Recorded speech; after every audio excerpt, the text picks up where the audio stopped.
Hey, this is going to be a little how-to video on pump maintenance, how to remove the pump properly, the impeller. This has been on here probably 4 or 5 years, so it's probably stuck on there. I'm going to show you how to remove it properly without screwing up the impeller and so on. And you know, a couple things first. I mean, this pump has been sitting here since 2010. You know, it was the last time we used this particular pump on the trommel. We're using a 9-horse with the HP 500. Now you notice it's an HP 400 on here. What we're going to do is take off the HP 400 and put on an HP 350, which has the same backing plate but just a different impeller. And I'm not sure if this could probably be used or not, but either way, we need a smaller pump for a high banker that we got going on. So I'm going to be pulling off everything off of here. One thing I did want to mention about the ProLine pumps is, you know, for getting a good seal on your intake right here, you'll notice that I got duct tape around here, okay? And this is just so that when you put the hose over the top and clamp it down, you don't have any type of air leak in here whatsoever. This makes it a little bit tougher to put the intake hose on, but you have no air leaks and your pump works, you know, at maximum as it's supposed to.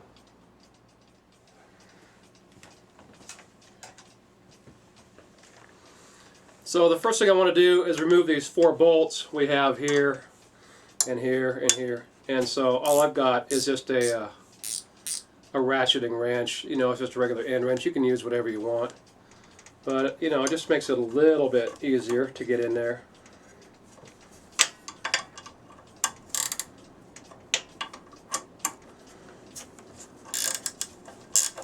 That way you don't got to pull everything off, you know, and get it out of there. One thing I do use on my blaster nozzles, and I keep it on here as a spare, is this valve right here. This is a regular valve that I use for my blaster nozzle head, and this is it. The other thing that I do that most people probably don't mention is I put anti-seize on all my bolts and all the threaded parts, including the impeller, when I thread it on there. I don't put a lot of anti-seize on there, but I put quite a bit, and you can see the color, the brown right there. And you know, this is, like I said, this pump has probably been on here since 2005, 2006, so 4 to 6 years without being removed. And if you didn't put something on the threads, it wouldn't come off as easy. So, you know, I just put that on there, and it just makes life totally easy when you go to take it apart. And if you don't put it on there, a lot of times what will happen is the threads, because these are steel going into aluminum, the threads on the bolt will actually weld themselves to the threads right here on the case. And what that happens is when you pull these out, it pulls the threads right out of here. Another reason why you want to use anti-seize of some kind. And, you know, I just line up my bolts so I don't have to go back in the same holes. And this is a 4-year-old housing here. Not bad. A little bit of wear, not much. I got a little bit of dirt in there, but that's just from having it sit for all this time. I use the cam locks on them, so I just always put anti-seize on here, or whether I'm going aluminum, you know, or whatever. On the cam locks underneath here, more than likely there's going to be Teflon tape is what I usually use. But either or, it all works good. Okay, as per manufacturer's recommendations, I have my screwdriver. I'm going to stick it in here and just cram this over until it breaks the impeller. You know, I mean, some manufacturers say to just stick a screwdriver in here and pry it off. You take a chance of really messing up your vanes, okay, with that. So yeah, no, we don't do this, okay. This is it's just a bad practice all the way around. So I just got that out to show you what we're not going to do. What I use is a strap wrench.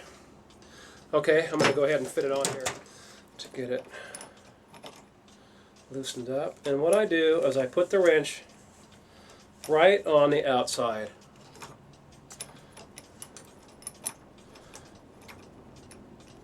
Takes a little bit of sizing sometimes to get it perfect, but this is right where I want it. And so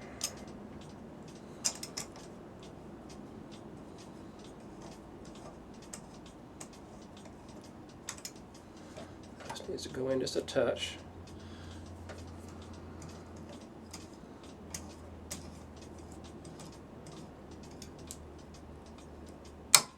There. Now, this is completely and totally sealed really well. Let me move the camera here and show you what we're talking about. Okay, so you can notice I have it on the very outside. It's not touching the vanes at all, so there's no way I can damage the vanes with this wrench on the outside edge. And this is the whole reason I do it this way. Now we just got to block this open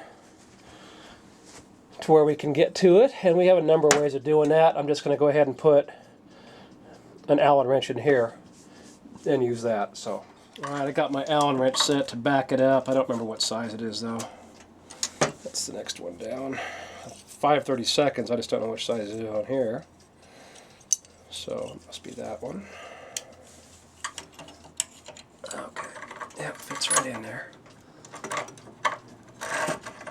And what I want is to have this firmly seated in there so that I can use it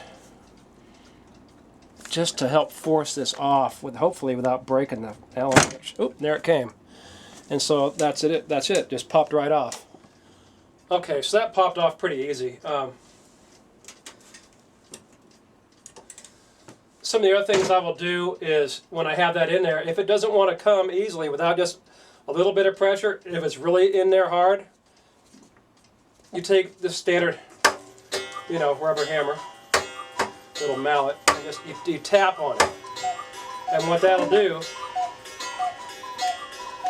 gee, it must be noon.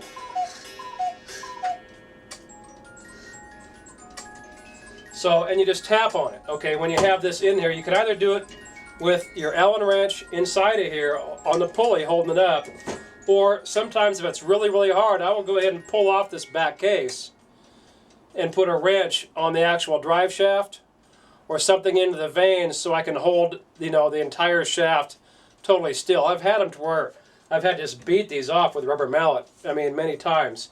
But yeah, the rubber mallet and the good old chain wrench right here, it takes it off every time, as you can see. And what we're looking at here, I'm going to go ahead and zoom in and bring this camera up here.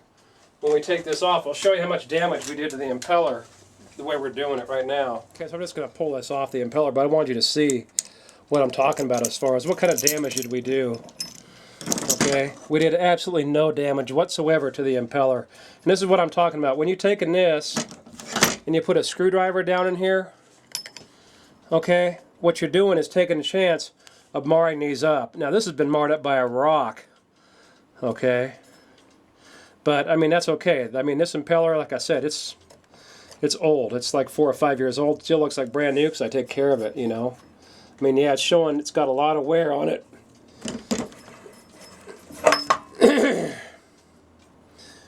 You can see right here, just here on the inside, that, you know, it does show wear. It's got the signs of wear, but you know what? It's still in really, really good shape, and it'll last a number of seasons.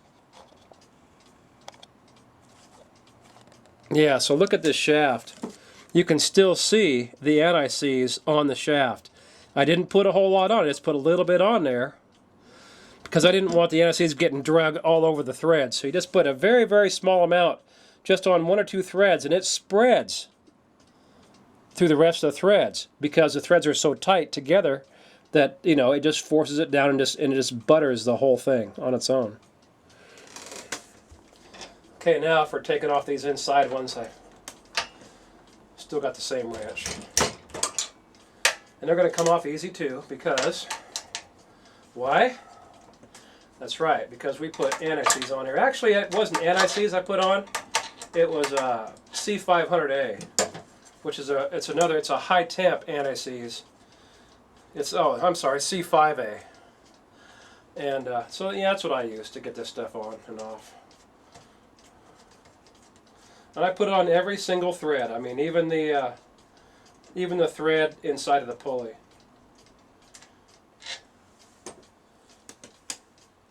See, every single one of them has the C5A. These don't have the washers. We know they're separate from the other. So you saw the amount of pressure that I had to put on here. It wasn't a light amount of pressure. And that would have just, you know, scarred up the impeller if we would have used a screwdriver. So yeah, some manufacturers say use a screwdriver. Why use a screwdriver when you can go down and spend $10 or $15, whatever these cost nowadays? You can buy it on eBay, probably used, and get yourself a good strap wrench that'll last you a lifetime. I've probably had this wrench for 10 or 15 years, you know. And I can't tell you how many times it's been used to pull off an impeller. It's been used countless times. I use it every single time when it won't come off by hand. A lot of times if I'm doing it and I'm doing something with a motor or pump and it's been on there, first thing I'll do is spin it by hand.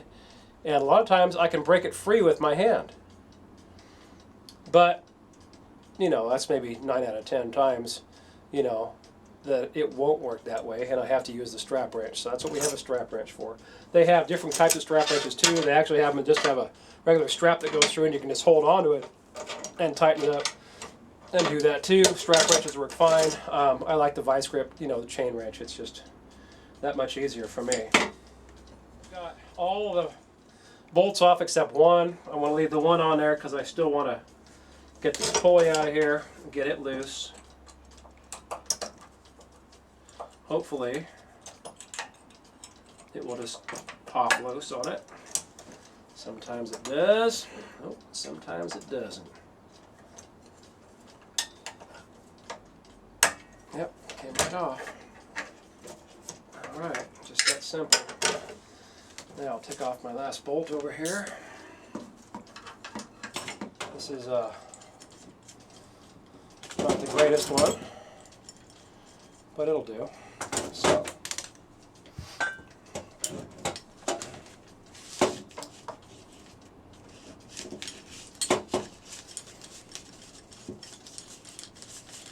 this is all we're doing is trying to get the pulley off.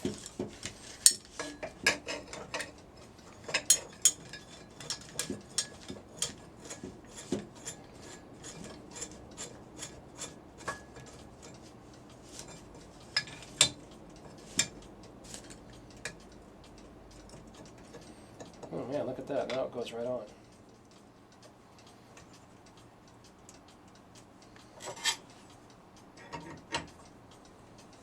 And out it comes, just that easy with a puller. So yeah, this is what I end up doing a lot of times. No big deal. This way it shows you exactly what's going on and just how easy it is with the right tools to get the stuff taken care of, you know.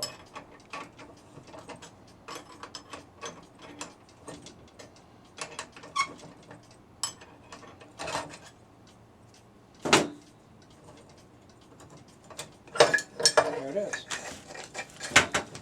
And the thing about this is that the pulley is inside of here on the Pro line. So you gotta pull the whole housing, and this pulley has seen better days, you know. And now, okay, and this is the basic difference between the HP 400 and the HP 350. You got a 2.5 inch inlet on the HP 350. It's a 3x2 on the HP 400. It's a 2.5 by 2 on the 350. And what I want is more pressure. And even though I bought this pump, supposedly I thought it was new, you can see it got chewed up by somebody and they had actually delved this out. I've never had this pump on there and I never really looked at it because I got it for a good price. I didn't pay full price. I bought it off of eBay for, you know, I don't know, 150, 200 bucks, whatever it was. Supposedly it was used in good shape, and yeah, so oh yeah, you can see right here, okay, where what happened was at one time they used a screwdriver or something to get it off there and it bent it out, okay. This is why we don't use the screwdrivers. That's the whole point right there. Okay, it just shows you right there what's going on. You can see the bend. You can see where it's been filed down to make it look a lot better. You know, to make it look easier and clean. You know, but you know what? All in all, it's a 350. It's going to work fine. Doesn't show a whole lot of wear inside. So yeah, it's a good pump. So we're going to put the 350 back on. Okay, pump removal. You saw how to do it properly. How to remove the impeller properly with a chain wrench. You know, a strap wrench will work okay if it's not frozen. A chain wrench, if you don't have one, just go down and pick one up. If you got pumps and you're dredging all the time, this is a lifesaver.